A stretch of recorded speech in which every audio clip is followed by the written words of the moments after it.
Ipinagdiwang ni Josiah ang pista ng paglampas ng anghel. Ika-35 kabanata. Nang ika-14 na araw ng unang buwan, nagdiwang si Haring Josiah ng pista ng paglampas ng anghel sa Jerusalem bilang pagpaparangal sa Panginoon. Nagkatay sila ng tupa para sa pistang ito.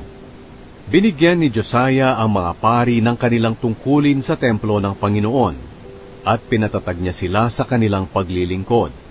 Binigyan din niya ng mga tungkulin ng mga Levita na tagapagturo sa Israel na itinalaga sa paglilingkod sa Panginoon. Sinabi niya sa kanila, "Nailagay na ang banal na kahon sa templo na ipinatayo ni Solomon na anak ni David, at hindi niyo na kailangang dalhin ito palagi. Kaya gamitin niyo ang inyong panahon sa paglilingkod sa Panginoon na inyong Diyos at sa mga mamamayan niyang Israelita. Gawin niyo ang mga tungkulin ninyo sa templo, ayon sa grupo ng inyong mga pamilya. Sundin niyo ang nakasulat na mga tuntunin ni Haring David ng Israel at ng anak niyang si Solomon. Pumwesto kayo sa templo, ayon sa inyong grupo, at tumulong sa mga pamilya na naghahandog, na ipinagkatiwala sa inyo. Maglinis kayo at maghanda ng inyong sarili sa paglilingkod sa inyong mga kababayan. Pagkatapos, katayin niyo ang mga tupa para sa pista ng paglampas ng anghel. Sundin niyo ang mga utos ng Panginoon sa inyo sa pamamagitan ni Moises." Personal na nagbigay si Josiah ng 30,000 tupa at kambing at 3,000 baka para sa handog ng mga tao sa panahon ng pista ng paglampas ng anghel. Kusa ding nagbigay ang mga opisyal ni Josiah sa mga tao, mga pari, at mga Levita. Ang mga tagapamahala ng templo na sina Hilkiah, Zacarias, at Jehiel ay nagbigay sa kapwa nila pari ng 2,600 tupa at kambing, at 300 baka bilang handog sa pista. Ang mga pinuno ng mga Levita na si Conaniah, ang kanyang mga kapatid na sina Shemaiah at Netanel, si Hashabaya, Jeiel at Jozabad, ay nagbigay sa kapwa nila Levita ng 5,000 tupa at kambing, at 500 baka bilang handog sa pista. Nang handa na ang lahat para sa pista, pumwesto ang mga pari at mga Levita sa templo ayon sa gawain ng kani-kanilang grupo dahil sa utos ng hari. Kinatay ng mga Levita ang mga tupat kambing at ibinigay ang dugo sa mga pari.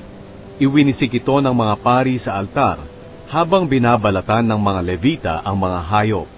Pagkatapos, ipinamahagi nila sa mga tao ayon sa grupo ng kanilang mga pamilya ang mga handog na sinusunog para ihandog sa Panginoon ayon sa nakasulat sa aklat ni Moises. Ganoon din ang ginawa nila sa mga baka, at nilitsyon nila ang mga hayop na pampista, ayon sa nakasulat sa kautusan, at inilaga ang mga banal na mga handog sa mga palayok, mga kaldero at mga kawali, at ipinamahagi agad nila sa mga tao. Pagkatapos nito, naghanda ang mga Levita ng pagkain para sa kanilang sarili at sa mga pari, dahil ang mga paring mula sa angkan ni Aaron ay abala sa pag-aalay ng mga handog na sinusunog at ng mga taba ng hayop hanggang magtakip silim. Ang mga musikero na mula sa angkan ni Asaph ay naroon sa kanilang pwesto sa templo, ayon sa tuntunin na ibinigay ni na David, Asaph, Heman, at Jedutun na propeta ng hari. Ang mga gwardya ng pintuan ay hindi na umalis sa kinalalagyan nila, dahil ang kapwa nila Levita ang siyang naghanda ng kanilang pagkain. Nang araw ding iyon, natapos ang buong seremonya para sa pista ng paglampas ng anghel na ipinagdiwang para sa Panginoon, pati ang pag-aalay ng mga handog na sinusunog na iniutos ni Haring Josiah. Ipinagdiwang ng mga Israelitang dumalo sa pistang ito at ang pista ng tinapay na walang pampaalsa sa loob ng 7 araw. Mula ng panahon ni Samuel, hindi na ipagdiwang ang pista ng paglampas ng anghel na tulad nito. Hindi nakapagdiwang ang mga nakalipas na mga hari, gaya ng pagdiriwang ni Haring Josiah at ng mga pari, mga Levita, mga mamamayan ng Jerusalem, at ng mga mamamayan ng Huda at Israel. Ipinagdiwang ang pista noong 18 taon ng paghahari ni Josiah.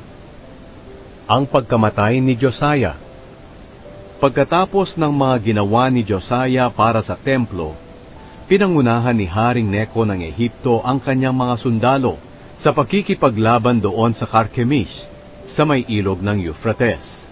Pumunta roon si Josiah at ang kanyang mga sundalo para makipaglaban kay Neco. Pero nagsugo si Neco ng mga mensahero kay Josiah at sinabi, "Ano ang pakialam mo, Haring Josiah? Hindi ikaw ang nilulusob ko, kundi ang bansang nakikipaglaban sa akin. At sinabi ng Diyos sa akin na bilisan ko ang paglusob. Kasama ko ang Diyos, kaya huwag mo akong kalabanin, dahil baka wasakin kanya." Ngunit hindi nagbago ng isip si Josiah. Ipinasya niyang lumaban. Hindi siya naniwala sa sinabi ng Diyos sa pamamagitan ni Neco. Sa halip, nagbalat kayo siya at umalis para labanan si Neco sa kapatagan ng Megiddo. Pinana si Josiah at nasugatan siya. Sinabi niya sa kanyang mga opisyal, "Ilayo niyo ako rito, dahil malubha ang sugat ko." Kaya kinuha nila siya sa kanyang karwahe at dinala sa Jerusalem. Namatay siya roon at inilibing sa libingan ng mga ninuno niya. Nagluksa para sa kanya ang lahat ng mamamayan ng Huda at Jerusalem. Gumawa si Jeremias ng mga awit ng pagluluksa para kay Josiah, at hanggang ngayon, inaawit ito ng mga awit sa pag-alaala sa kanya. Ang mga awit ng pagluluksa ay palaging inaawit sa Israel at nakasulat sa aklat ng mga pagluluksa. Ang iba pang mga salaysay tungkol sa paghahari ni Josiah mula sa simula hanggang sa wakas ay nakasulat sa kasulatan ng kasaysayan ng mga hari ng Israel at Huda. Nakasulat din dito ang tungkol sa pagmamahal ni Josiah sa Panginoon na ipinakita niya sa pamamagitan ng pagsunod sa kautusan ng Panginoon.